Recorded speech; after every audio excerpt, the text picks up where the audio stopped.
സബി chairperson Madhabi ബുച്ചിനെ വെല്ലുവിളിച്ച് Hindenburg.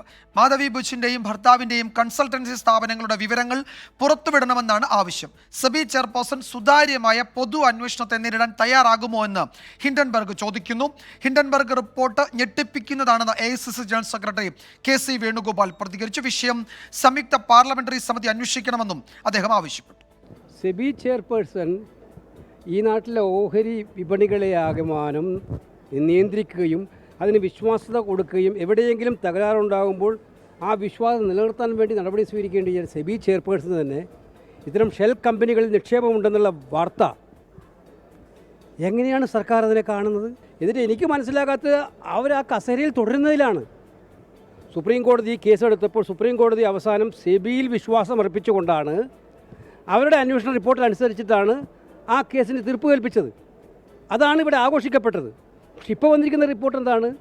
Supreme കോടതിയിൽ മറച്ചുവെച്ചു കാര്യങ്ങൾ എന്നുള്ളത്. ഒരു JPC അന്വേഷണം കൂടിക്കൊണ്ട് മാത്രമേ ഈ പ്രശ്നങ്ങൾക്ക് പരിഹാരം കാണാൻ കഴിയൂ. അതുകൊണ്ട് ജോയിൻറ്റ് പാർലമെൻ്ററി കമ്മിറ്റി അന്വേഷിക്കണം. R. രാധാകൃഷ്ണൻ വിവരങ്ങൾ നൽകും ഡൽഹിയിൽ നിന്ന്. ഈ സംയുക്ത പാർലമെന്ററി സമിതി അന്വേഷണം എന്ന ആവശ്യത്തോട് കേന്ദ്ര സർക്കാരിന്റെ പ്രതികരണം എന്തെങ്കിലും ഉണ്ടായിട്ടുണ്ടോ? പ്രത്യേകിച്ച് കോർപ്പറേറ്റ് കാര്യ മന്ത്രാലയം എന്തെങ്കിലും ഒരു വിശദീകരണത്തിന് ഈ ഘട്ടത്തിൽ തയ്യാറായിട്ടുണ്ടോ?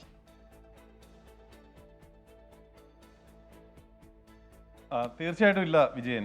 അനൗദ്യോഗികമായിട്ടെന്നാൽ ഇക്കാര്യത്തിൽ തങ്ങൾ ഒരുക്കമല്ല എന്ന നിലപാട് തന്നെയാണ് സർക്കാർ പറയുന്നത്. കാരണം ഈ വിഷയം നേരത്തെ സുപ്രീം കോടതി പരിഗണിച്ചതും അതുമായി ബന്ധപ്പെട്ടിട്ടുള്ള വിഷയത്തിൽ അടിസ്ഥാനമില്ല, അഥവാ ഷോർട്ട് സെല്ലിംഗ് സ്ഥാപനമായിട്ടുള്ള ഹിൻഡൻബർഗ് ഇത്തരത്തിലുള്ള ആരോപണങ്ങൾ വഴി ലാഭമുണ്ടാക്കി എന്ന രീതിയിലൊരു കണ്ടെത്തൽ സെബി തന്നെ നടത്തിയിട്ടുള്ളതാണ് എന്നുമാണ് ഇപ്പോൾ ഈ സർക്കാർ വൃത്തങ്ങൾ അനൗദ്യോഗികമായിട്ട് പറയുന്നത്. സെബിയെ സംബന്ധിച്ചും ഇതേ നിലപാട് തന്നെയാണെന്നാണ് നമുക്ക് അറിയാൻ സാധിക്കുന്നത്. ഏതായാലും മാധവി ബുച്ചിനെതിരെ ഇപ്പോൾ പുറത്തു വന്നിരിക്കുന്ന വീണ്ടും വെല്ലുവിളി എന്ന രീതിയിൽ ചോദ്യങ്ങളുമായി ഹിൻഡൻബർഗ് മുന്നോട്ട് വന്നിരിക്കുന്ന സാഹചര്യത്തിൽ അക്കാര്യത്തിൽ കേന്ദ്ര സർക്കാരും പ്രതിക്കൂട്ടിലാണ് എന്ന് വേണം നമുക്ക് പറയാനായി സാധിക്കുന്നത്. അതിൽ ഇന്ത്യയിലെയും സിംഗപ്പൂരിലെയും കൺസൾട്ടൻസി സ്ഥാപനങ്ങൾ വഴി മാധവി ബുച്ചിൻ നടത്തിയിട്ടുള്ള അഥവാ മാധവി ബുച്ചിൻ്റെ ഭർത്താവ് നടത്തിയിട്ടുള്ള ഇടപാടുകൾ, അവരുടെ കൺസൾട്ടൻസി സ്ഥാപനങ്ങളുടെ ഉപഭോക്താക്കൾ ആരൊക്കെയാണ് എന്നത് ഉൾപ്പെടെയുള്ള വിവരങ്ങൾ തേടിയാണ് ഇപ്പോൾ ഹിൻഡൻബർഗ് അവരുടെ നിലപാട് വ്യക്തമാക്കിയിരിക്കുന്നത്. ഇതടക്കമുള്ള കാര്യങ്ങൾ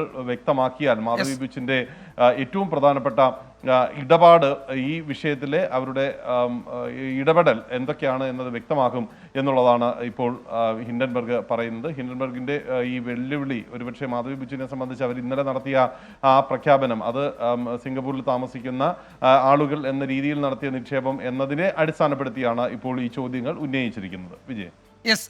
JPC അന്വേഷണം എന്ന ആവശ്യത്തോടെ എന്തായാലും കേന്ദ്ര സർക്കാർ അനുകൂലമായി പ്രതികരിച്ചിട്ടില്ല. അക്കാര്യം അത് പ്രതിപക്ഷ ആവശ്യം നിരാകരിക്കാൻ തന്നെയാണ് സാധ്യത. രാവിലെ ഓഹരി വിപണികൾ തുടക്കത്തിൽ താഴേക്ക് പോയിരുന്നുവെങ്കിലും പിന്നീട് നില മെച്ചപ്പെടുത്തിയിട്ടുണ്ട്. പക്ഷേ അദാനി ഓഹരികളിൽ ഇപ്പോഴും ഇടിവ് തുടരുകയാണ്. R. രാധാകൃഷ്ണനാണ് വിവരങ്ങൾ നൽകിയത് ഡൽഹിയിൽ നിന്ന്.